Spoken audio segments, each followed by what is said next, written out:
Hello friend, I am doctor Harshad Rawal MD homeopaths और मेरी channel में आपका स्वागत है मित्रों। और आज हम जो पार्ट 3 में जो मस्कुलर एट्रोफी या मस्कुलर डिस्ट्रॉफी में हम प्रोग्रेसिव मस्कुलर डिस्ट्रॉफी के या प्रोग्रेसिव मस्कुलर एट्रोफी के बारे में हम जानेंगे। प्रोग्रेसिव मीन्स धीरे धीरे बढ़ता हुआ, मस्कुलर એટલે मांसपेशी, डिस्ट्रॉफी એટલે मांसपेशी का डिस्ट्रक्शन हो जाता है, तो ये रोग को प्रोग्रेसिव मस्कुलर डिस्ट्रॉफी बोला जाता है। ऐसे तो ये रोग है, ये मिडिल उम्र से जो लोग बड़े लोग होते हैं उन लोगों को ये ज़्यादातर होता है। और ये उनको जॉइंट्स पेन नहीं हो तो भी पैर में फटिकनेस लगे, खड़े रहने में मुश्किल हो जाए, उठने में मुश्किल हो जाए, और मांसपेशी जब खड़े रहते हैं तो मांसपेशी खुद का वजन नहीं बेयर करे, ऐसे शुरुआत में दर्दी को सिम्टम लगता है। मांसपेशी में फैसिकुलेशन आता है, खड़े रहने में भी मुश्किल होता है, जब बोलता है तो लाड़ आता है, तब ये सिम्टम्स मांसपेशी रिलेटेड होता है। जनरली ये जॉइंट रिलेटेड नहीं होता है, क्या ज्ञान तंतु रिलेटेड नहीं होता है।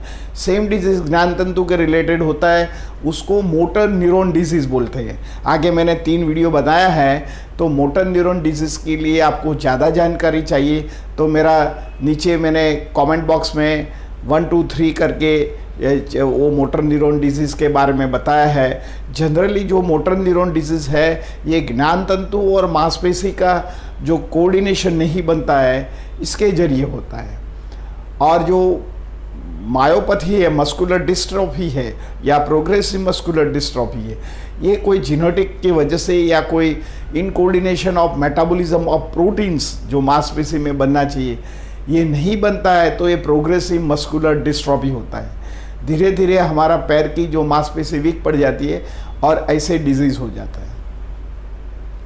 तो ऐसे डिजीज़ में क्या कारण होता है? तो सबसे पहले तो ये तो 50% ये जीनेटिक कॉज होता है। सेकंड थिंग, हमारा शरीर में B12 और विटामिन डी की खामी की वजह से होता है। थर्ड थिंग, जो खून में माइलिनोलैक्टिफेरस नाम का जो घटक होता है, ये घटक की डेफिशिएंसी की वजह से भी कई बार ये प्रॉब्लम्स और मायोपैथी हो जाता है। कई बार हमारा ये जो जीनेटिक बीमारी की वजह से या कोई कोल्ड की वजह से या वारसागत बीमारी की वजह से भी यही प्रॉब्लम्स हो जाता है।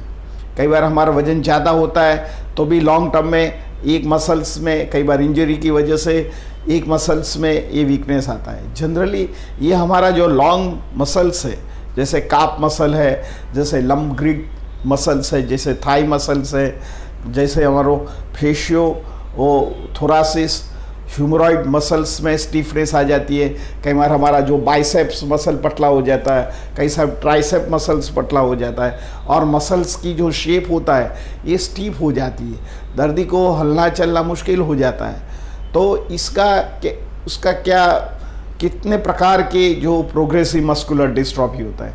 कई बार न्यूरोलॉजिकल मस्कुलर डिस्ट्रॉफी होता है, तो ज्ञान तंतु रिलेटेड भी मस्कुलर डिस्ट्रॉफी होता है, ये प्रोग्रेसिव मस्कुलर डिस्ट्रॉफी। कई बार लंब grid type of muscular dystrophy हो जाता है कि हमारे जो लोअर लिम्स है और हमारा जो करोड़रज्जु के आजू बाजू के मांसपेशी और थाई मसल इनकोऑर्डिनेशन नहीं कर पाते, तो हमारा जो शरीर का वजन बैलेंस हमारा फूड नहीं ले सकता है, तो धीरे धीरे वेस्टिंग्स हो जाता है, और इसके साथ हमारा जो स्पाइन कर्वेचर हो जाता है। कई बार हमको फेस और हमारा जो वोकल कॉर्ड है इसमें भी जो कुछ बदलाव आता है बोलने में, या धीरे फटिकनेस लगता है, तो भी मसल इन कोऑर्डिनेशन सबसे पहले ये हमारे मांसपेशी में बनती है। ऐसे मोटर न्यूरॉन में भी सेम सिम्टम्स होता है। तो ये कई बार हमारा जो वेनस नर्व्स होता है, वेनस आर्टरीज होती है और वेन्स होते हैं, इसमें जो ब्लड सर्कुलेशन प्रॉपर नहीं होता है, तो ये मांसपेशी में माल नरिशमेंट हो जाता है, उसको डाइट डेफिशिएंसी हो जाता है, मिनरल नहीं मिलता है, तो कई बार एक सिंगल मसल्स भी इसमें स्टिफनेस आता है। तो इसका क्या साइंस एंड सिम्टम होता है? तो दर्दी को पहले तो फटिकनेस हो जाता है, ट्रैवलिंग हो जाता है, दर्दी को वीकनेस फील करता है, जॉइंट्स में पेन नहीं हो तो भी उसको वीकनेस लगता है, ध्रुजारी लगता है, सांस लेने में तक दिक्कत आता है, क्योंकि ये मसल कई बार हमारा जो कार्डियक मसल्स है या हमारा जो रेस्पिरेटरी मसल्स है, जो इंटरकॉस्टल मसल, इसको भी वीक कर देता है। तो दर्दी को सांस लेने में या उसको बार बार खांसी आ जाता है, और उसका जो हेड है ये मूवमेंट्स करना में भी मुश्किल हो जाता है, खड़े रहते तो शरीर ध्रुसता है, मुंह में से सलाइवा हो जाता है, आँखों में दिखना मुश्किल हो जाता है, इनवॉलंटरी यूरिनेशन एंड स्टूल होता है, फास्ट स्टूल रहता है, भूख नहीं लगता, वेट लॉस कई बार तो होता है और ओबेसिटी बढ़ जाता है। पर शरीर को बैठने का हो तो उसको खड़ा रहना भी मुश्किल हो जाता है। तो ये जो ज़्यादातर ऐसे सिम्टम्स आते हैं, दर्दी की ओबेसिटी भी बढ़ता है, उसको कॉन्स्टिपेशन रहता है, डिप्रेशन हो जाता है, एंग्जाइटी हो जाता है, नपुंसकता आ जाता है दर्दी को नाइट फॉल्स डिस्चार्ज होता है, कंटिन्यूस वरीड रहता है, चिंता रहती है, रोने लगता है कि उनको क्या होएगा, कैसे वो अच्छा रहेगा, वो नहीं जी सकेगा, उनको कंटिन्यूस ऐसे नेगेटिव थॉट आते हैं। तो उनको डायग्नोसिस कैसे करते हैं? ऐसे जो प्रोग्रेसिव मस्कुलर जो डिस्ट्रॉफी या एट्रोफी होते हैं तो सबसे पहले खून की जांच कराते हैं, इसमें सीपीके लेवल की जांच कराता है।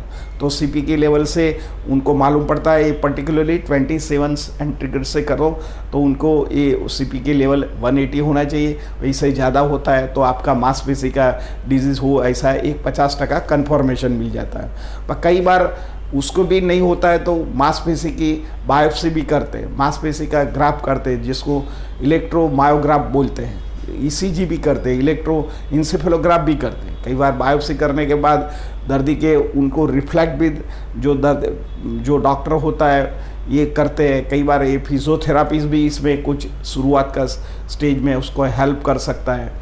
आधुनिक साइंस में उसको विटामिन दिया जाता है, मिनरल दिया जाता है, विटामिन ई दिया जाता है, समटाइम स्टीरॉयड है, प्रेडनिसोलोन, ऐसे प्रकार की दवा दिया जाता है। पर इसको जो शुरुआत के केस में जो होम्योपैथिक दवा लेने को आए और इसके साथ जो मैनेजमेंट किया जाए, मैंने पार्ट 4th एंड 5th में ये बताया है कि इसको कौन सी मैनेजमेंट है, कौन सी दवा है, तो आप जरूर देखना। और जो जेनेटिक डिकोडिंग हमारा एक्स क्रोमोसोम से प्रोग्रेसिव मस्कुलर डिस्ट्रॉफी होता है तो उसको ज़्यादातर हद से उसको रोका जाता है, दर्दी का लॉन्जिविटी बढ़ता है, उसको प्लास्टिसिटी रहता है, शरीर में कुछ जो खराब हो गया है, जो मूवमेंट्स नहीं करता तो वो नहीं करेगा, पर ये जो दर्दी को प्रोग्रेस होता है ये स्लो पड़ जाएगा तो उसका खुद का काम कर सकता है, दर्दी व्हीलचेयर पर झड़प से नहीं आ सकता है, नहीं तो ऐसे दर्दी धीरे धीरे उनकी पोस्ट लाइफ व्हीलचेयर में निकालना पड़ता है। और होम्योपैथिक दवा की कोई साइड इफ़ेक्ट्स नहीं है।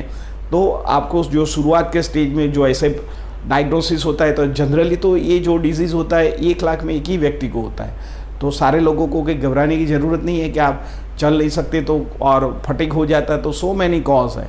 तो इसके लिए आपको कोई अच्छे होम्योपैथ से या अच्छे न्यूरोफिजिशियन के पास जाके डायग्नोसिस कराना चाहिए।